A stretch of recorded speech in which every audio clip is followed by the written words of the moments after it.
ఫలితాలు వచ్చినప్పుడు నేను చెప్పింది నిజమా కాదా తెరిచి చూడండి.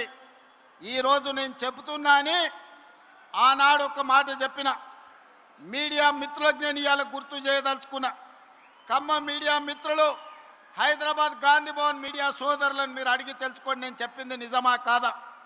ఆనాడు నేను ఒక్క మాట చెప్పిన, రాబోయే ఎన్నికల్లో ఖమ్మం సభ చూసిన తర్వాత కాంగ్రెస్ పార్టీకి 65 ఎమ్మెల్యేలు గెలుస్తారు, సిపిఐ పార్టీ 1 సీటు గెలుస్తుంది, బీజేపీ 8 నుంచి 9 సీట్లు గెలుస్తాయి, ఎంఐఎం 7 లేక 6 సీట్లు గెలుస్తాయి, మిగిలినవి మాత్రమే కేసీఆర్ భజన పరులు గెలుస్తారని నేను చెప్పిన.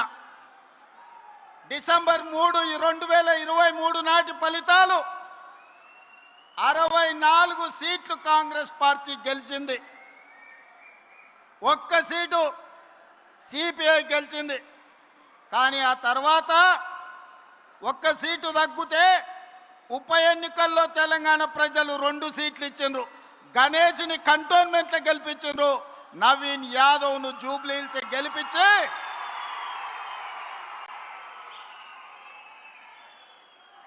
64 సీట్లను 66 సీట్లు చేసిరు.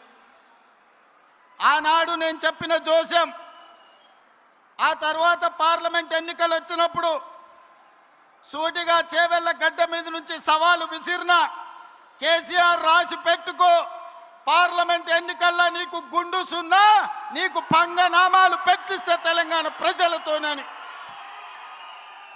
పార్లమెంట్ ఎన్నికల్లో చెప్పింది చేసినాం, బీఆర్ఎస్కు గుండు సున్నా ఇప్పించినాం తెలంగాణ ప్రజలతోటి. సర్పంచ్ ఎన్నికల్లో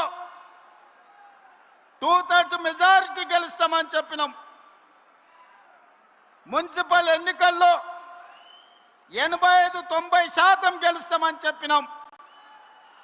ఆనాటి 2023 ప్రభుత్వ ఏర్పాటు నుంచి మొదలు పెడితే పార్లమెంట్ ఎన్నికలు కావచ్చు, పంచాయతీ ఎన్నికలు కావచ్చు, మున్సిపల్ ఎన్నికలు కావచ్చు, తెలంగాణ ప్రజలు కోరుకున్నదే, తెలంగాణ ప్రజల గుండె చప్పుడు ఇన్న ఈ ప్రజా ప్రభుత్వం చెప్పింది చెప్పినట్టుగా ప్రజా తీర్పుని ఇప్పించడం ద్వారా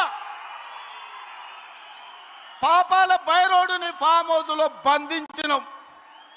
ఇక ఈ పశుపతికి విముక్తి లేదు, పాపాల బైరోడు ఫామ్ హౌస్లోనే బందీ అవుతాడని చెప్పిన మా నాడు. ఇవాళ మీడియా మిత్రులారా రాసుకోండి, ఖమ్మం జిల్లా చింతకాని మండలం వేదికగా లక్షలాది మంది ఖమ్మం బిడ్డల సాక్షిగా భవిష్యత్తు చరిత్రను, జరగబోయే కురుక్షేత్రాన్ని ఈ వేదిక నుంచే నేను చెప్పదలుచుకున్నా. కౌరవ వంశాన్ని సర్వం తెలంగాణ గడ్డ మీద నుంచి తొలగించే వరకు, కౌరవ వంశం అంటే కల్వకుంట్ల కుటుంబం, ఈ కల్వకుంట్ల కుటుంబాన్ని తెలంగాణ గడ్డ మీద రాజకీయ ముఖ చిత్రం నుంచి పాతాళానికి తొక్కే వరకు కాంగ్రెస్ పార్టీ కార్యకర్తలు విశ్రమించరు, ఒక్క క్షణము రెస్ట్ తీసుకోరు అని నేను మాట ఇస్తున్నా.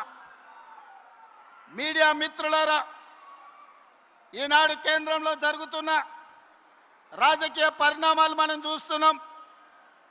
నరేంద్ర మోడీ, అమిత్ షా గారు మమతా బెనర్జీ పార్టీని చీల్చడం, ఆ పార్టీని చీల్చడం, ఇతర పార్టీలను లొంగ తీసుకోవడం, వాళ్ళు అనుకున్న సీట్లు పెంచాలన్న బిల్లును రాబోయే పార్లమెంటులో ఎట్లయినా సరే బెదిరించైనా అదిరించైనా లొంగ తీసుకొనైనా బిల్లు ఆమోదింప చేసుకోవడానికి సర్వశక్తులు ఒడ్డుతున్నారు.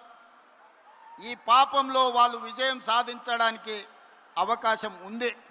అందుకే ఈనాడు తెలంగాణలో ఉన్న 119 అసెంబ్లీ నియోజకవర్గాలు రాబోయే 2029లో జరగబోయే ఎన్నికలు ఆనాటి జోస్యం ఎన్నికల 6 నెలల ముందు చెప్పిన. ఈనాడు నేను చెబుతున్న ఎన్నికల జోస్యం 36 నెలల ముందు ఖమ్మం గడ్డ మీద నుంచి నేను చెప్తున్నా. రాబోయే ఎన్నికలు 2